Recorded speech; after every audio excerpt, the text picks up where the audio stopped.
Yeah, we're live today.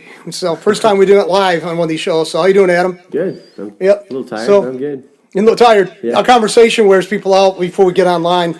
So Yeah. maybe we should have just like set the camera out there in the green room and go there. You know? Sure, yeah. Yeah. But anyway, Adam Gerics is back in here. Hello. He's running for Prosecutor Attorney of Genesee County. Yep. Currently held by David Layton. David Right. Layton. Yeah.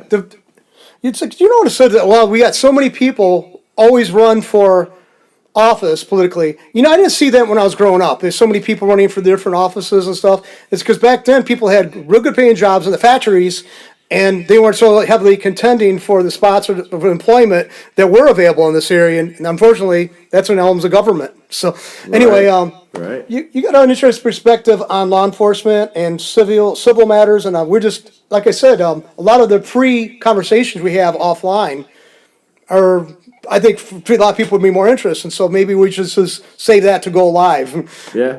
So anyway, you're running for prosecuting attorney as a write-in candidate, and that's coming up in November, what, 3rd, 4th? Yeah. And Same as the national. Yeah, and so, do you think people are going to be voting more in by ballots, like mail-in ballots, or you think they're going to show up the polling places, or? Man, I don't know. I think Flint's probably because we're such a Democrat stronghold or donut hole that I think most people in Flint anyway are going to probably do absentee voting or mail-in voting. I got one of those in the mail. I don't know. Did you get one of the packages in the mail for voting? Yeah, I think I got a couple actually, which is disturbing in its own right. I just tossed them. Yeah. I'm going to go to the polls. Yeah, me too. And they better be open, Yeah. otherwise I'm gonna pitch a bitch. Oh, yeah, big time. Because I think that's what we're supposed to do. I'm suspicious of this myself because I don't think it takes that much effort to go to a polling place. I mean, I worked for 20 some years before I got to this point. I had jobs all the time where I had to go to. I only missed one election because of my schedule. And it was something I normally would be out of work for, but something happened. I couldn't make it out of there before the polls closed. So otherwise, I don't really take the argument that it's like, it's so needed, that What, sufficient. to mail them in? Yeah, I don't believe it. I don't no. believe that's right. Well, the funny thing is, like, one of the big arguments, whether you're left wing or right wing or whatever, for years has been the apathy of people actually not voting. Like, I remember when we first, 2008, when we first voted on medical marijuana or whatever. I was voting right there at Durant Terry Mott when I was living in Carriagetown. That was my precinct, right? So when I went in to vote on that, I was like number 26, and it was almost the end of the day. So it's kind of pathetic when you think about how many people actually live in that area that could have voted and did not. I mean, great, wonderful that we passed it, but it was still funny to be told, well, you're only number 26, and it's like we're almost closed. I expected, because it was cannabis, that there'd be a lot more people, wanting to vote for it. But even that got minimal votes, even though it passed, So I guess we should be happy that there's not like a real prohibitive attitude in Michigan. Otherwise, it wouldn't have passed with so many people that actually voted at all that day. If my precinct was any indication of the rest of Flint for that, then it's pretty pathetic that people couldn't make it to vote. And I'll admit, I haven't voted every single time, but I voted, I think, when it meant something to me, or it was like a particular issue like that, or I just didn't like a certain candidate or whatever. So I'll admit that I've had a little bit of apprehension just because I kind of didn't care, depending on the time frame or the situation politically, or I've done things where I've kind of voted across the board, like people do straight tickets, one party or the other. I'll have intentionally voted for the opposition or somebody that I thought may have been an underdog, and just Democrat, Republican, Democrat, Republican, Democrat, back and forth, So because I'm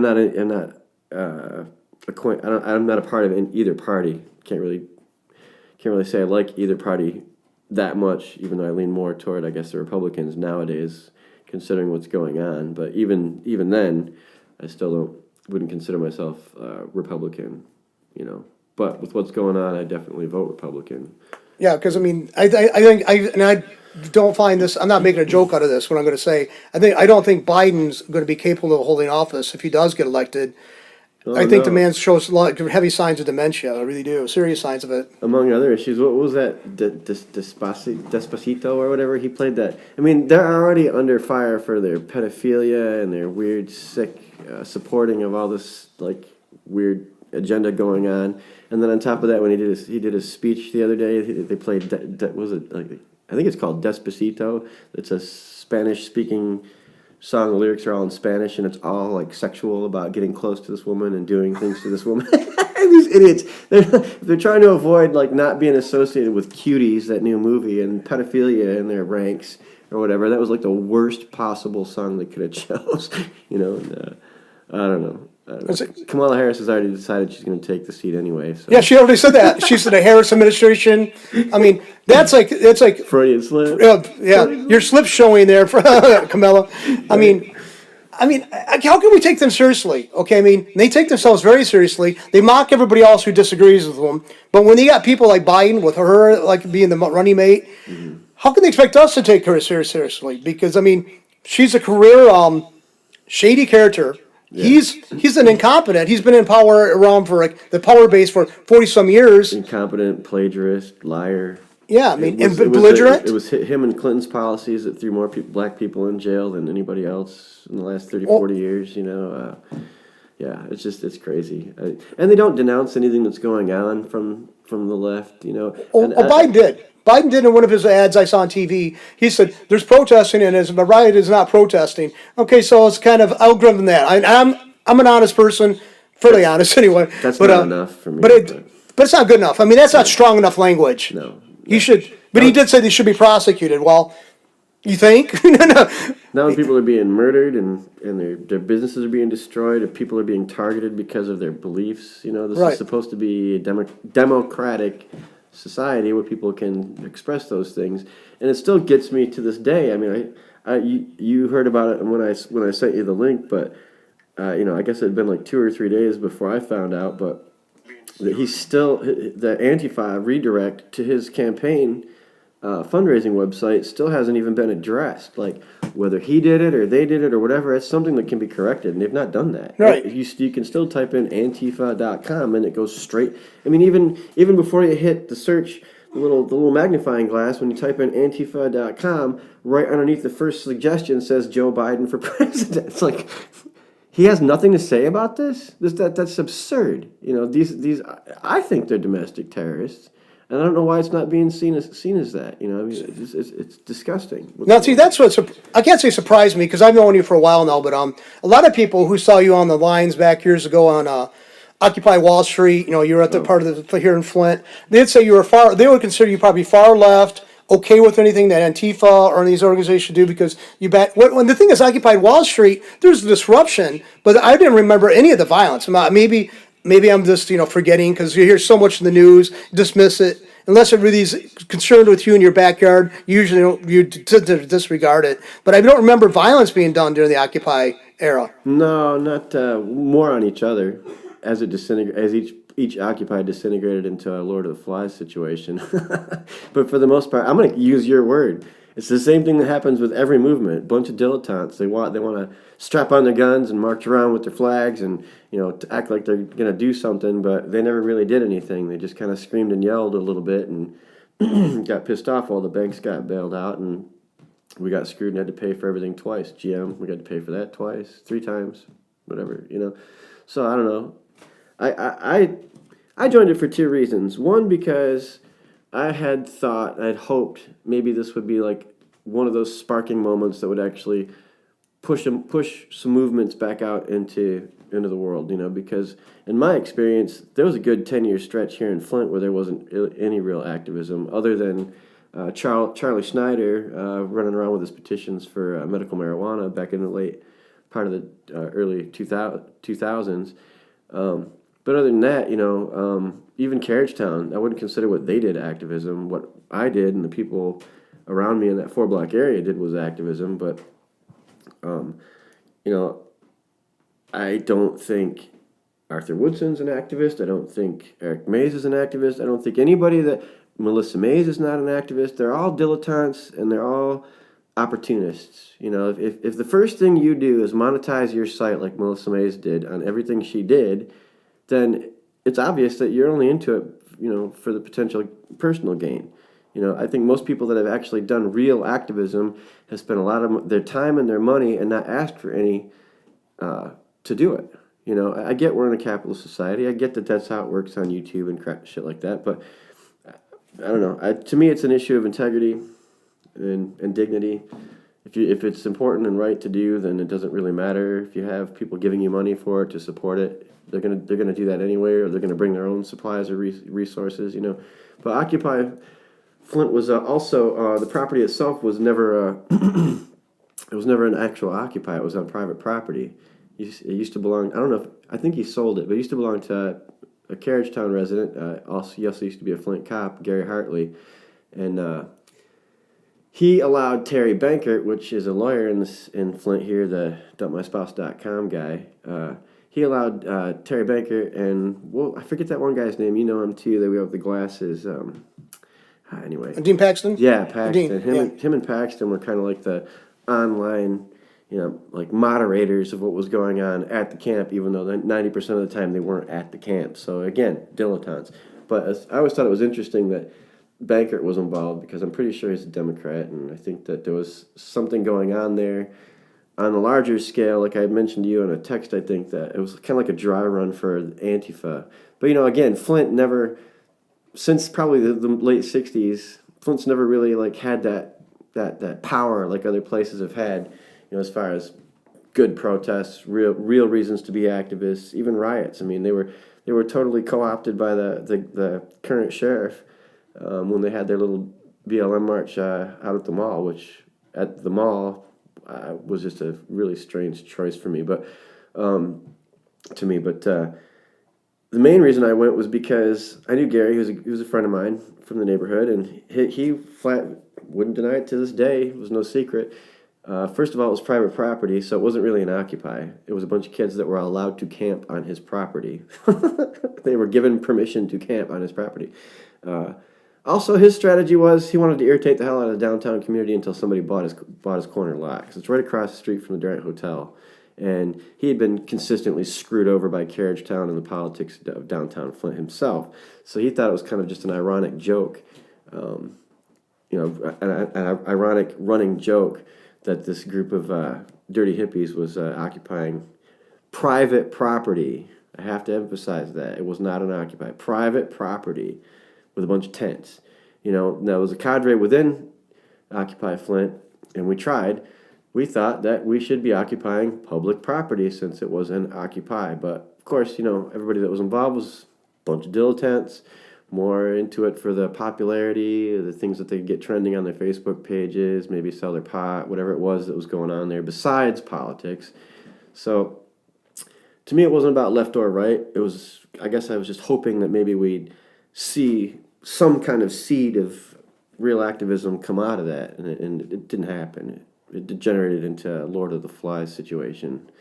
And some guy in the end, I can't remember, I wish I could remember the name he went by. It was like a biblical name or something, but this one guy ended up being like the Lord of the Flies of that campsite. And I guess there was the N-word was used or something, and the guy that used it got beat up, and he went to jail, and as soon as he got out of jail, he came back to the camp and tore it to pieces, and then Terry Bankert, in shame, had to go and clean up the corner lot before the crim that year. So it was like totally a shameful thing for him embarrassing thing for him to have to deal with. But, you know, it's really interesting to me that he was a Democrat, and he was involved in that way, in a clandestine way. Like, he didn't really want people to know, you know, that he was involved, but couldn't get out of it in the end when he was the one that had to like organize the cleanup of that lot, you know. But it was a crappy dry run because nobody actually did anything. They just sat around and talked mostly. See, I knew Terry from a couple of years before that. Matter of fact, it goes back into maybe 92, 94. I was working with a family that actually had a family member who died in a storm sewer over here on Kersley Park, and Terry was the ombudsman at that time. And I actually have Terry and I disagree on politics. He is a Democrat. I think he's part of the Democratic Party here in Genesee County. I don't know his title at this point, Surprise. but anyway, I have respect for, begrudging respect in some ways, but also just open, because he was actually very much helpful when we started Flint Talk and Flint Talk Radio. He was one of the first people. He used to do a show from the studio. Really? And so, yeah, some good things about that. He was supported grassroots, information outlets like this. So, I mean, I have Dean Paxton I knew since the college days over at U of M, early 90s as well. So, I mean, and he and I both have, he leans more heavily towards the left. I'm more towards actually empowerment of people, and that means sometimes you have to. The left has a tendency to hold the banner up saying they're supportive of the people until the people actually have questions, and then they say, and then the people saying, well, this ain't working out. Then they get all vehement and defensive and argumentative and belligerent. So I mean, the left does not speak for me. They never have. I mean, I've never been a union member. I saw the need for the unions. I was always the outsider in this town. Right. You Well, know, but even with the unions, it was almost immediately corrupt. So I mean, it served a purpose for a brief moment, and then it was gone. well, it's like, let's say several years. And then let's face it, they stopped the immediate abuse, the onset that they didn't work. Because I had friends who had family members who worked at the factories here in the late 20s, early 30s. And my friend's granddad was working at I think the Chevrolet The Hole. And he, that one day, got his couple of his fingers cut off. Ew. And they sent him to the infirmary, but the first thing they do is make sure he's punched off the clock. Yeah. And then they stitched him back up. Not that traumatic, loss of blood, losing your body parts. Yeah. And they put him back on the line. I guess he probably muddled through the day. And he walked back. He lived up there on West Court Street, but it's about a mile and a half away from the work site. And he walked back home at the end of his shift. No ambulance. He should have been taken to a hospital. Sure. And been set up there for a couple of days, blood transfusion, whatever. They didn't. Yeah. So that was before 37. So we're talking a long way. So that kind of abuse stopped, but they didn't start making real inroads into gains for wages until the 60s. And then GM already was looking for a way out. Then what happened was really crucial too is the oil embargo of the 70s, and then what they produced, the GM produced, was not economical for gas consumption, and the Japanese and other people had that, so that made a hit on their share. Sure. So General Motors, though, I mean, I've been around Flint. Flint was known for General Motors, but my family's been here before it was in this place, and so I could see both sides of the issue. I think basically both sides, management and employees, basically killed the goose laid the golden egg for themselves. Sure. They didn't make the right decisions on the upper levels for the product line and for making a product that people liked and decent product. There were people a lot of issues back then, and then a lot of the employees were lackadaisical, showing up high, drunk, indifferent. Sure. So it was a twofold process. It was two sides to fuel the breakup and the destruction. Well, I guess it's almost like up to the time of the sit-down strikes, and it was very serious. It was kind of like how the BLM Antifa are kind of stuck to that narrative that's about 100 years old also. But it did change that. I mean, you're right. Like there was, I remember that in history class we learned about a curtain factory in New York that burned to the ground, and that was one of those steps leading toward unionizing, because all the women and children that were working in there died because they didn't have fire escapes, and that's one of the reasons why New York developed fire escapes as a requirement for their buildings, and stuff like that. So yeah, that stuff changed, but we don't live under that now, and that's part and due to the fact that we had unions, but 20, 30 years maybe at the most before, like you're saying, it changed, and it hasn't served the purpose it originally was supposed to serve. I mean, I don't know. My great grandfather came here too in the 30s and was in the sit down strikes as well, and there was a different type of I guess dignity and integrity among people back then. Because it wasn't just like what Flint's sit down strikes were the most famous for was the fact that the guys in the shop, in the hole in particular, didn't just destroy the shop in reaction to what was going on. They took it over, but then they kept everything polished and cleaned and organized because they just wanted to work and be treated well.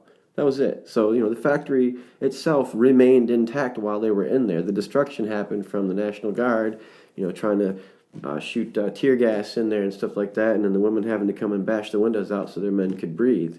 But they kept everything nice in there, well organized, well oiled, just like the machine it was. They just wanted to be treated okay. But again, it was almost immediately corrupted and co-opted by this democratic narrative of keeping people oppressed, so they would have to have representation rather than be able to act independently on their own. So I don't know. We're in a different time now. It's not the same. People have opportunities, white, black, women, whatever. It's a matter of choice more now than anything else. What you want to do, with your life. You have the choice to go to school or to, go into an industry that you're interested in. There's less roadblocks, especially for anybody nowadays, than there ever has been. So, I don't know. I think they're trying to take that away from us by using this COVID thing and the mail-in ballots. But keeping people separate is the best thing that they could do to try to sweep the election for themselves. I mean, I don't know. I just don't trust the mail-in situation anyway, because, like I said, if you look at, well, I guess we'll find out when the votes come in, because if the votes are more heavy on one end than they would have been statistically up until this point, then that's going to tell you that there was something wrong too. You know what I'm saying? Like I said, if only 26 people voted in my precinct in 2008 for cannabis, and let's say they did the mail-in thing, and instead of 26, it would have been like 3,000 or whatever, then you would have to question that why did something like that only get 26 votes this one time, but then we changed up the system and suddenly there's all these votes that most likely wouldn't have been there before due to the social apathy and lack of involvement for people in voting. You know what I mean? So I think you got to instruct too. Another thing is too, they vote using the ballots, mail-in ballots, and people don't see the outcome they had desired. And they just, let's face it, a lot of their power base or their desire for participating is going to be removed. So they won't show up again when it is actually now safe town. I'm doing air quotes, people. Now it's safe because, the return to the voting, polling places. It's like, I think it's designed, or they certainly season up an opportunity. Like was said, what was the Rahm Emanuel said, never let a crisis go underutilized or not utilized. Yeah. That's what I think it is. I mean, it's strong man's handbook. That's right. straight out of the strong man's handbook. It's like strong man crisis. I mean, like a Linsky book, yeah, the Bible for the rebels. Right. But another thing is too, going back to this and what the title of the show is you're running for write-in for the prosecutor slot. This does have an impact on law because let's face it, there's going to be more possible property crimes being allowable, and then when you're going to choose to prosecute, who are you going to prosecute? Right. If this stuff takes root, I mean, what criteria is going to be allowable for prosecution? Another thing is too, basically when I see the movement with a lot of people who are the activists for the BLM, they want to put into question the validity of anybody else be able to have objection to things being done against them if they're not black or some minority or some group that's conceived historically not being represented. Right. So now you're not supposed to, if you're within the other groups, you're not supposed to be able to object to property crimes and assaults against you. You're not supposed to be able to file complaints about that. What's what they want with this? As a prosecutor, what kind of criteria would you want to try to adhere to? Well, first and foremost, the law. I mean, my biggest issue with a lot of things that's been going on in the last 2 decades or so since hate crime laws and things like that have come out is a lot of it's based on the fact that it's got to be about a specific group in order for it to be attached to make it an even worse situation when you're being prosecuted for it. But like I said before, assault is assault. It doesn't matter if it was a straight guy beating up a gay guy. Because now what are you going to say? If a BLM guy or an Antifa guy beats up a Proud Boy, it's not a hate crime, but they think that cis white males should have their privilege removed. I mean, that sounds like black people being oppressed by Klan type people. It's the exact same type of thing. We don't like them because they're black. They shouldn't have these rights. Don't let them speak out. How is that any different? It's the exact same thing. In fact, they're even dressing in masks and hoods, just like the Klan did. So I don't see a differentiation between the two groups. It's all about the crime that was committed. If somebody was assaulted, then they get prosecuted for the assault, and to the degree that the assault was, and so on. All that other stuff is just 1984 thought crime crap. You know, like the most recent one. What was it? The L.A. sheriffs that just got shot in Compton. You see that one? Yeah, I saw Where the that. guy walked up and just bam, bam. You know, of course, immediately BLM or what was it? Africa Town, something or other in L.A. went to the hospital and started jeering at the hospital about oink oink. You know, we hope you die. Blah blah blah. Okay, well, in the context that we're looking at it now through this lens for the last 4 years, uh, again, it makes absolutely no sense. They don't know why the guy did it, whether or not he was a criminal, what his motivations were. And then, people leap on that part of it, but don't want to look at or even acknowledge that there may have been something that led up to that. Because, like, I didn't know this, because you can't know everything, and you can't watch every goddamn YouTube video that comes out and every news station that comes out. You take up your whole day every day if you did that. But as I'm looking at the BLM protests that popped up there in front of that hospital in response to that, I mean, that was, he tried to kill these people. That's attempted murder. That's, to whatever degree. He didn't succeed. So to whatever degree that is, doesn't matter anything else. Politics aside means nothing. But what BLM looked at was the fact that a black guy took out a pig. So in their minds, he's the enemy. Doesn't matter why. They were hopefully successful. That's their mentality. But what that does is it goes back to what I said before on the show. What that does is it really skews the lines, and it creates such a fog for the other issues when it comes to corruption within the government and with the police department. Because I didn't know this about these LA sheriffs, but you heard about the executioners, the group No. the group within that particular part of the LA Sheriff's Department. There's a group of guys. I think there's a few females too that call themselves the executioners. And even the mayor of Compton has come out and spoke about it because her family was pulled over with guns drawn on them. And then they got released when they realized that they had pulled over the mayor of Compton. But the fact of the matter is there's a group of sheriffs within that department that have killed and brutalized black people and targeted black people, and to the point where it's like a gang. It's literally like a gang. All have the same tattoo of this like fire and a skeleton coming out of the fire holding an AK-47. And anytime they've had tattoo parties after brutal beatings, they've had tattoo parties after people have been killed at their hands. And this is like a cadre of sheriffs, corrupt sheriffs, abusing their power, abusing their authority, and actually killing and harming people. And these two sheriffs that were shot came out of that particular department. I'm not saying that they were part of the executioners. That hasn't come out yet, whether or not they've got the tattoos or whatever. But the fact of the matter is maybe that guy that walked up and shot him, or girl, or whatever it was, didn't have a single thought about Antifa or BLM or politics or racial issues or anything like that. Maybe those two sheriffs actually did something horrifying, bad, or killed one of his family members or something, and that was simply nothing more than vengeance or revenge. But immediately, what do? They leap to the whole movement perspective of, well, we took out one of our enemies, so yeah, we're going to celebrate that.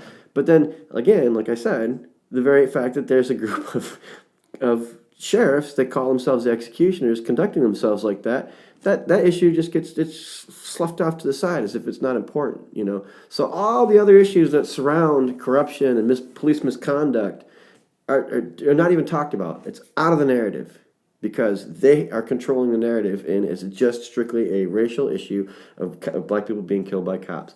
And they forget that, number one, like every single one of them out there is pointing out, the statistics are out there, from freaking Steve Crowder to the Caitlin girl to, what's his name, Officer Tatum. First of all, what was it, last year? Nine black men were killed by cops. 19 white men were killed by cops. So, or that little 5-year-old or 7-year-old that got shot at the hands of BLM. Nobody's freaking out and protesting about that, but you got some guy running down the street trying to stab a cop, that most recent one, where he didn't have a choice. I saw the video. The guy come out the door with a freaking blade and was running at him.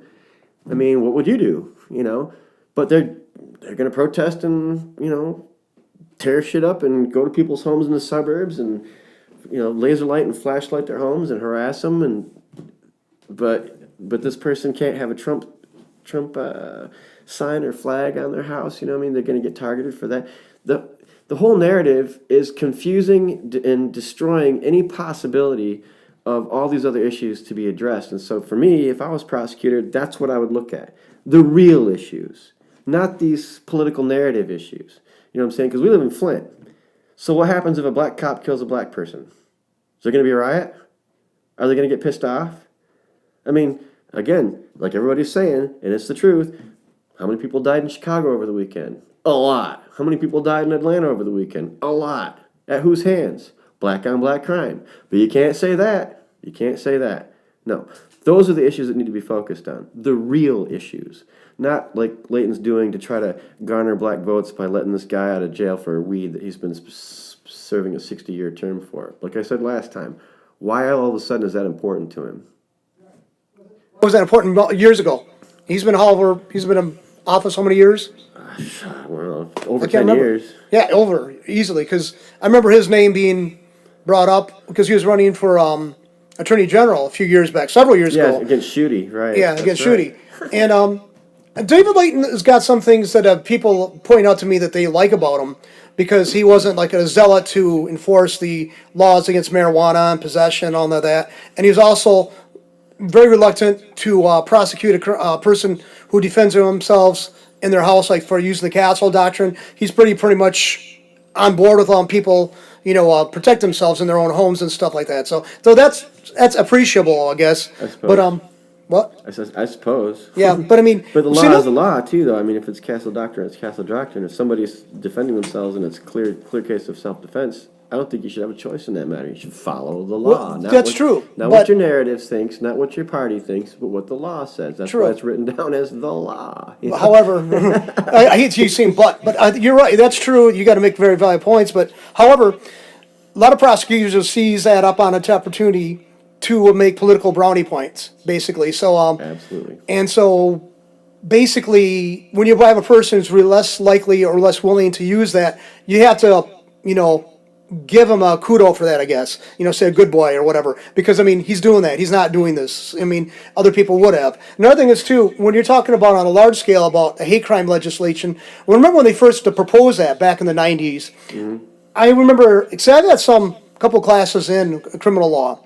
And intent is something that's got to be proven, usually, and it's sometimes very hard to prove. Mm-hmm. So, I mean, when it comes to like two people involved in a crime, one's the perpetrator of violence against one, to prove that the reason why they did this against their victim was based solely upon, or largely upon, racial matters or ethnic matters, is a burden of proof that's going to be beyond your reach. Unless they've published inflammatory things about how they want to do this to the individual prior to it, or screen this throughout the attack or something like that. Right. Just the mere fact that two people of different races or ethnic groups are involved in an altercation or an incident that ends tragically, I think that would be a problematic issue to introduce into a trial and prove. But that's what I was always told. That's really, we had people who were in the political know and the legal know back when I was hearing this initially discussed. Most the talking heads on TV, plus local lawyers that I do know, they'd say that would be a hard thing to prove. But now the assumptions there, I think that runs counter to what our criminal justice system is supposed to be based upon, basing each charge and each trial based upon the merits or demerits of a particular incident or crime. Right.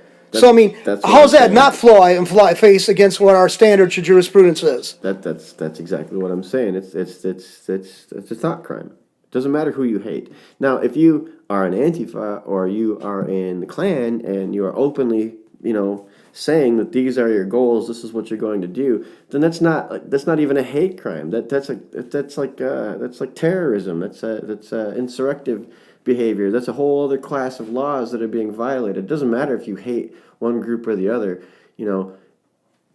as an individual.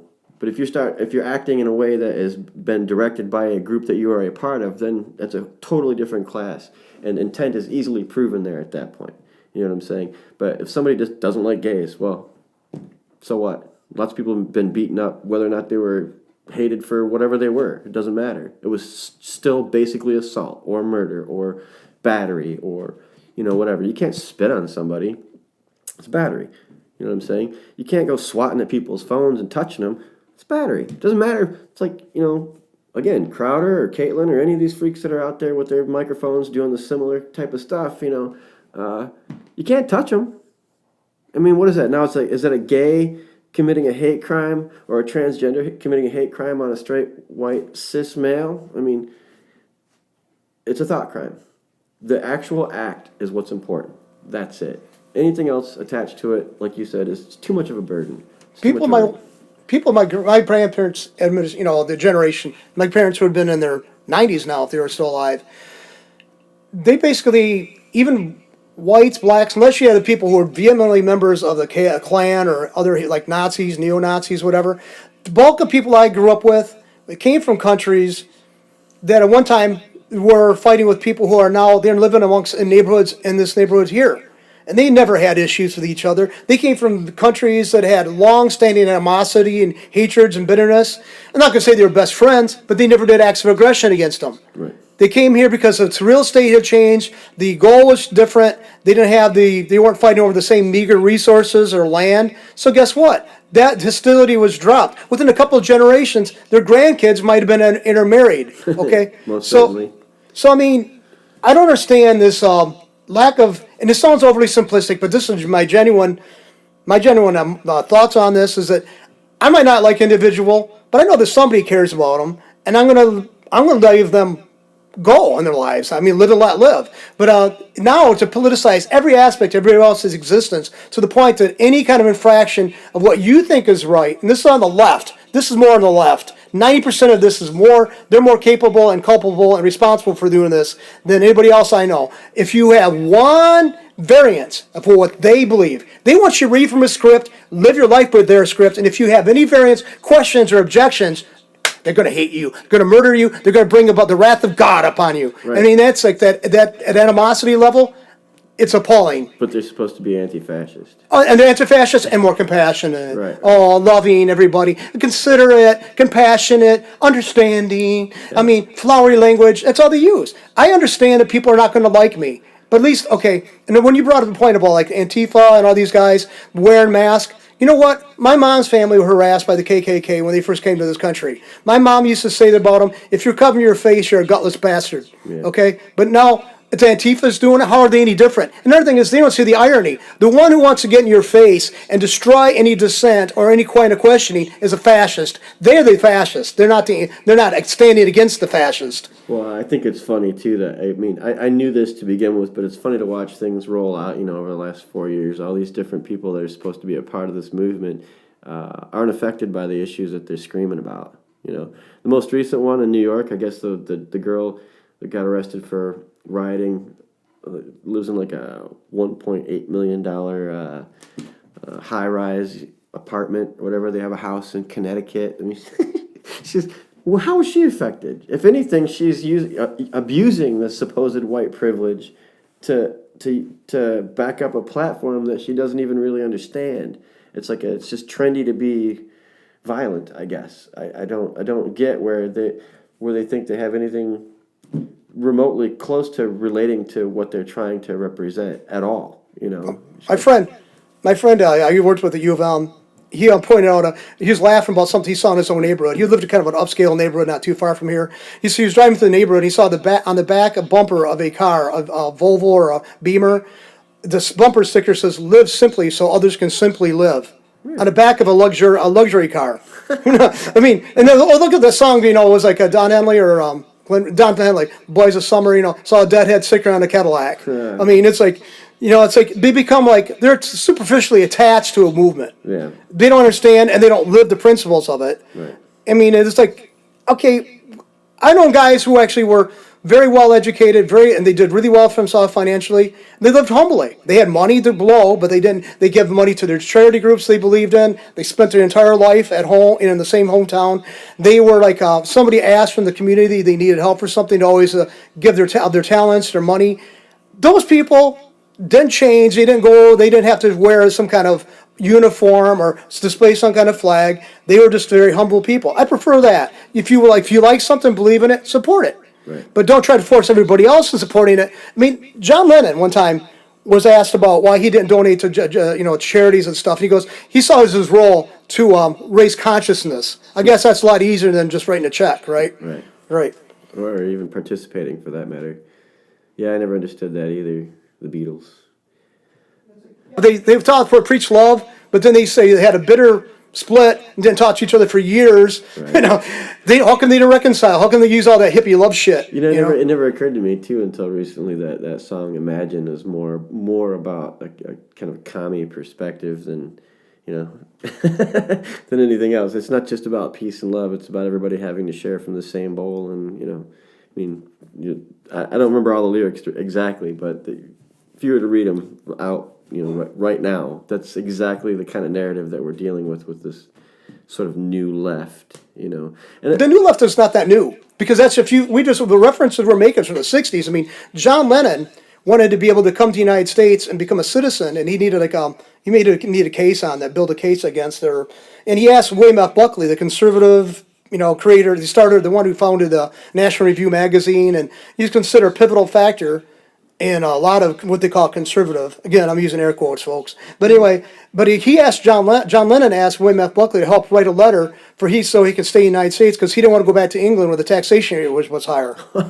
So William F. Buckley wrote about this, and I got to collect. I think I got in one of my collections of "In Vain We Would Go." I think it's called. He talks about his John Lennon approach, and another thing is too, all the other guys did this too. The thing is, Pete Townsend from The Who, Yeah. he did this, I don't know if you heard that, Psycho Derelict. It came out in the 90s. It was a concept album, like a radio play. Yeah. And he ends it like saying, whatever in the love, whatever in the peace, what happened to that hippie love shit. Yeah. I mean, they never embodied it themselves. No. I mean, they preached a good line, they waved that around. Probably when they were stoned out of their mind, they came up with that stuff. But when in their day-to-day practical living, they didn't live it. Well, without delving too much into some of the people involved, like Abby Hoffman and some of those people, I mean, people forget, what happens in a movement, usually the initial part of it may, to some degree, actually be altruistic. They were the yippies before they were the hippies, the Youth International Party, But as it became a trend, as it became fashionable, and with the war dragging on for so long and heating up, and that being a major factor in pushing people toward hitting the streets anyway, you had what's happening now, this sort of co-option of a narrative, to push an agenda that they had, and it's frustrating because, like I was telling you before when I was talking to you on the phone. I like Fuck the Police. I like NWA. I like a lot of what they said in the early parts in those early albums. And then of course, when they split and NWA went one way and Ice Cube went the other way, Ice Cube, even though he comes from a suburb, not quite so bad as what he sings about, still kind of kept it on the perspective of it not just being about being black per se. You know what I'm saying? And one of my favorite albums is Death Certificate, but. The meaning of that song back then was more of a reflection of what was going on specifically in L.A., probably more in relationship to what I was talking about a minute ago about the executioners and how people were targeted. So now they've co-opted that song for it to be, the meaning for them too. And the funny thing is once again we're back to that issue where the real issue gets kind of squashed by this crazy radical movement because. What would he say? I forget the lines in the song, but he was talking about basically being black, being pulled over, and assuming that I got drugs and guns and money because I'm black in a nice car. But how many white people feel as terrified when there's a cop behind them? Is this unique to black people? No. It's unique to black people because we get a magnifying glass on it so that we can keep this division going between white and black. But the fact of the matter is I don't want a cop behind me. I don't want to be pulled over. For what? Some stupid ticket? Or you don't like how I look, so you're going to assume? Like one time I got pulled over because I had an Aztec, and Aztecs are crap, and not long after I got it, a split went down the middle of the freaking windshield. So that's what I get pulled over for. And he thinks I got something else in the car. And lo and behold, nope, no problems whatsoever. Everything's good, insurance is good, license is good, you can go on your way. Still gave me a ticket, though. But then when I went to go pay the ticket, it was somehow not even written correctly, so it just got written off at the clerk's office. I didn't even have to pay it or anything. But it was ridiculous because why did he pull me over? That railroad overpass at North Dort just before you get to Webster, just before RPM. It's really tight. It's like 4 lanes, but it's really freaking tight. I hate going under underpasses like that, especially next to somebody, because you feel like you're going through the freaking eye of a needle. You know what I'm saying? If somebody swerves just a little bit one way or the other, you're gonna bang and bump each other, and maybe even spin out. Well, I'm going down and going north, under that railroad overpass, and here comes a freaking state trooper, like literally right next to me, just before we go under the underpass. So I hit the brake and kind of back off him a little bit because I don't want to be right freaking next to him when I'm going under this bridge in this tight freaking spot. So then right after that railroad bridge is where he pulled me over across from RPM and that junkyard right there. And he's like, well, why'd you back off like that? Like I was acting suspicious. I said, because I was driving through the head of a needle, dude. Those were my words. But because I backed off a little bit and had a crack in my windshield, that was enough to pull me over and cause me a 25, 45-minute delay in my day. Thankfully, nothing else happened because he wasn't that much of an asshole, but still, what was the point in that? And nobody likes to feel like they're being watched, being followed, and then maybe subsequently having to get ticketed or go to jail over something that was probably really, really minor, and then you just so happen to find drugs. And by the way, that also brings up something else to me that I find interesting in this new day, this new era. I'm not trying to jump subjects, but I've been wanting to at least put some words out to it. I think what's really, really, really racist going on right now is this whole opioid epidemic thing. We had no problem beating up blacks back in the jazz days. They brought the reefer madness. The jazz singers were going to bring that to white people, and we're going to go crazy because of the reefer and all that. They've repeated that cycle a few times. They did it through the 60s, and so on and so forth, up into the 80s with crack, 90s with crack and heroin, and meth now too. But the fact of the matter is that suddenly large swaths of white suburban kids are being affected by the opioid epidemic. So now we have to treat them like us lefties were trying to say back in the 70s, 80s, and 90s or whatever, that they need to be treated with compassion because it's an addiction and a health issue, not so much a criminal issue. Other than them maybe stealing from you or breaking in someplace to get money for their drugs. But other than that, the fact that somebody has drugs should not put them in jail for such an extensive amount of time that we all got to pay for it. Frankly, I don't care how heartless it sounds. If somebody wants to be stupid enough to put that kind of crap in their body where they're going to die, so be it. I didn't make that choice. I don't feel like I should have to pay for that. You know what I'm saying? But the very fact that we have this compassionate outlook now toward the opioid epidemic, when we had such a racist and horrifying attitude toward any other drug and any other community for 50, 60, 70, 80 years, whatever it was, suddenly we flip a coin and it's okay and we got to treat them like they're human beings, but we couldn't treat the black guy on the street that was smoking crack because it was fucking pumped into his neighborhood by the CIA or whomever. We had to treat them like a million times worse, but now suddenly we got this compassionate attitude toward opioid addiction. I find it hypocritical and racist as hell, and that's it. So I'd say definitely too. Now say if there's a black kid who grew up in the suburbs, his dad's like maybe a CEO of a corporation, and he gets popped for drugs or he gets addicted to drugs, then it'd be there'd be that compassion extended because, well, they're not like everybody else. But Maybe. I mean, I've known people addicted to hardcore drugs, heroin, fentanyl, whatever, and what always amazes me is that when you put the question to him, it's like, what prompted you to start this in the first place? I've never got an answer that I thought was a plausible answer, the intelligent answer. Right. I mean, it's just, this is, nobody ever heard a story saying, my life was total crap until I started using fentanyl or heroin, speed. Nobody ever heard a success story, start out like that, right? Have you? No. So, everybody, all the stories I ever heard and all the real life examples I've seen, it's just the opposite. Their lives are doing okay, normal, blips or whatever on a thing, but they were doing okay until they started hitting the drugs or using it, and then their life went to total crap. And everybody else's life around. That's the devastating part. Right. Is like that addict might be somebody you could want to write off, but their family members are going to care about them, and you want that. Oh yeah, of course. But that's why I said it may sound a little heartless, but at the same time, I've got family members that have done some hardcore drugs, and I don't want them to die. I don't want them to be in a bad situation, but I don't know what to do to put them to pull them out of it. The bottom line is, something that you should learn as a teenager with girls or boys or whoever you want to date. You can't control people. You just can't control people. They're going to do what they want to do regardless. Therefore, if they do something to kill themselves, I don't feel that there should be any guilt from the family members or anybody else involved around them. They did it to themselves. You know, like the what was it? Scrappy. Scrappy was such a great Flint story. She was headline of the Flint Journal years ago before she got shot, probably by a pig, of having being the most famous crackhead in Flint because at that time she had 48 misdemeanors. 48 misdemeanors. So what are you going to do with a person like that? I mean, she's going to keep smoking crack. She's going to keep having sex out on the lawn in front of everybody right off of 3rd Avenue, or University Avenue now.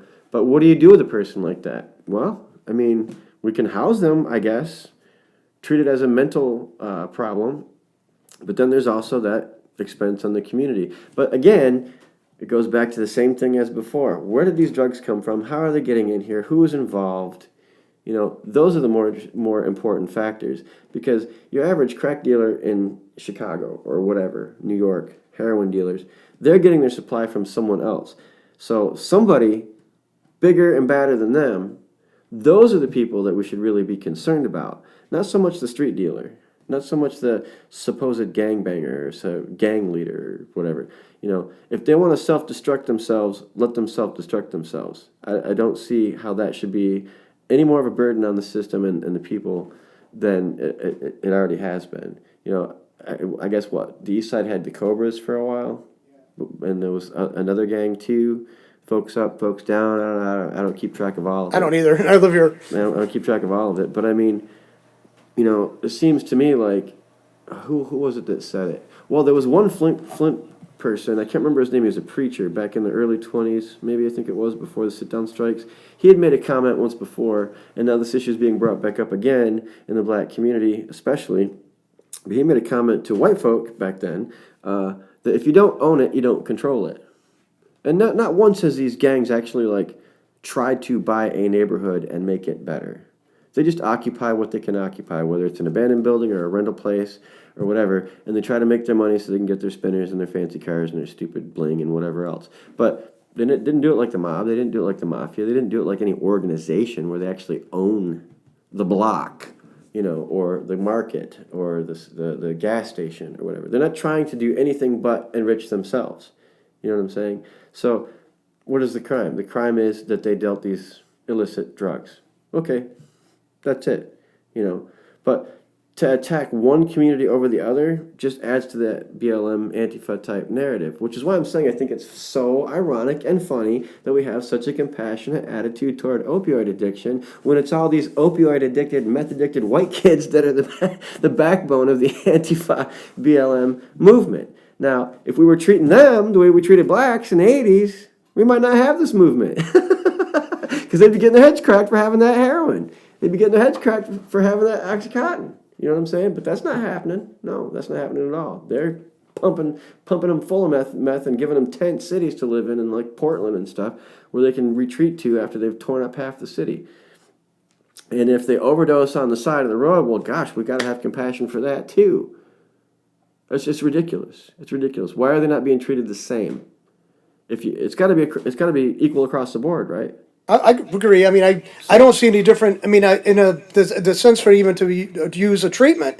I mean, to use different approaches for different people. And when I was in social work classes, they always wanted you to have compassion, understanding, and ability to kind of divest your own values, only keep with one value. You're concerned for the other individual. So, I mean, if you were to keep that in place for everybody consistently across the board, there probably have been a fewer issues, would have prevented gangs from proliferating in predominantly minority, neighborhoods. You would have prevented. Another thing is too, as a libertarian, I don't want to encourage drug use. People always have a thing is you're indifferent to it. No, I think it's a horrible tragedy. But typically why it's so bad is because the repercussions coming from contact with law enforcement intensifies the problem. You're dealing with an addiction, okay? And I say this across the board, black, white, whoever's the user, their life could actually be fairly normal except for the addiction. Because how many people we know are addicted to alcohol or addicted to any other cigarettes or whatever. Their life goes on because they can go to buy the substance they're addicted to at a mom and pop grocery store or convenience store or party store and not have any worries. They're not going to get stopped and by the cops for that unless they're drinking, while they're driving. So I mean that kind of stuff. So there's always some kind of thing that could be bring in law enforcement into this, this meeting, to meeting you up with you. But the overall just simply using and possessing alcohol or tobacco is not going to be on the radar of law enforcement. Right. So I mean I don't understand. And I don't advocate drug. The thing is, that's what people are going to flame me for saying this. But if we legalized all drugs, now say if somebody is caught driving under the influence of any type of drug, throw the book at them. Right. Because they know that let's face it, you take it for effect. I never understood people told me, well, I can smoke weed and drive like it doesn't bother me. Though if it doesn't have any impact on you, then why are you doing it in the first place? Right. It has to have some kind of effect for you wanting to do it. Right. Okay, so I won't think your reflex is going to be as good after smoking a big blunt than it is before drinking the big blunt. Right. So stay until the effects of that big blunt are been minimalized. So just like drinking, I mean, let's face it, people could be drinking, they could not be intoxicated, but their liver enzymes for processing processing alcohol could be peaking or whatever, especially after prolonged use. They're not going to come back to normal real time soon because they're going to be there for a while. There's damage done to the liver. So, I mean, I understand all that. But the use of it and driving under the influence of stuff, yeah, I can see enforcing laws like that. But just simply looking for the fact of possession and prosecuting that, okay, that's an intrusion I don't want to deal with because any of us could be caught. I mean, they can use that as that excuse to create a possibility for a meet up with the law enforcement. They pull you over for anything. Right.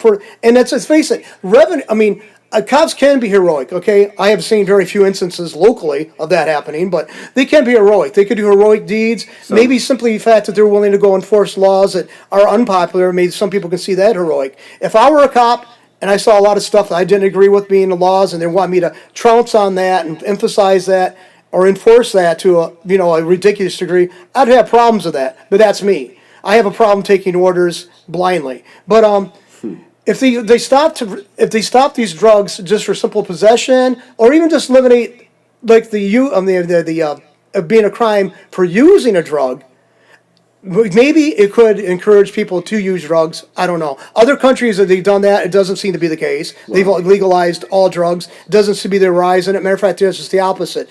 I don't know if we'd put that bill or not. It's the same with cannabis. We didn't see like a whole flood of new potheads because suddenly it's legal. We just could get good shit and not have to worry about getting pot while getting it. But the same people smoked before or smoked after. It's not like you just suddenly had like a whole new generation of potheads that came out of the woodwork.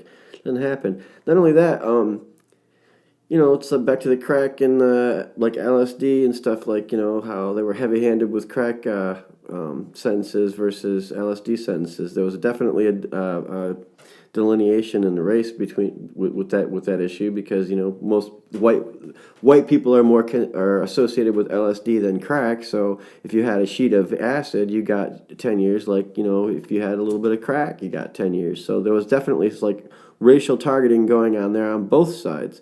Now, what I think is really interesting, if we could look back at the history of prosecutors in Flint for the last couple of decades, I'd be curious to see how many and how often black people were prosecuted to the fullest extent of the law versus somebody like, say, Joshua Spencer that owns the Rima Cafe downtown, who allegedly committed some illegal sexual acts across state line, but nobody did anything about it. There's a definite imbalance that could be found if you were to look at the record, for the last couple of decades. And the funny thing is we're talking about, once again, the Democrat donut hole, where it's likely, even though they have this narrative that they're for the working class, that they've actually, like we've seen under Obama, under Clinton, Joe Biden, all these people, every policy that they've enacted has been worse off for the black community than in any Republican that came before or after them. You know what I'm saying? I guarantee you. And so now why is opium or opioids not being treated the same way? Once again, it's back to dividing people among races to keep that balance for themselves so that they can stay in power. You know what I mean? So, well, maybe we'll do that research on that for the next session, because we're coming up to close to 60 minutes here. Wow. So anyway, it runs fast, and hey, thank you again for coming in, Guess and what? hope to talk to you next week, all right? I don't have any seconds left. You can go through I a just, couple of want, minutes. I just want to say one more thing back to that, what I said before about looking at the rape cases that have never been processed. I just saw a report recently in another city. I can't say specifically which one right now, but they went through all these tests that had never been tested before, and they found 600 cases, and in most cases, repeat offenders and people that have been doing it for a very long time and have never been prosecuted. So, again, preventative measure. Don't ignore it. That's a huge issue. Pedophiles, rapists, those people are being allowed to get away with all kinds of shit while other people are being thrown in jail for long periods of time for minor, in my opinion, minor charges. And I think that's significant, the thing to end on, and it will give you a chance to investigate the thing we just alluded to and we didn't have the information on. Right. So thanks again for coming in. Yep. And, all right. Thank you.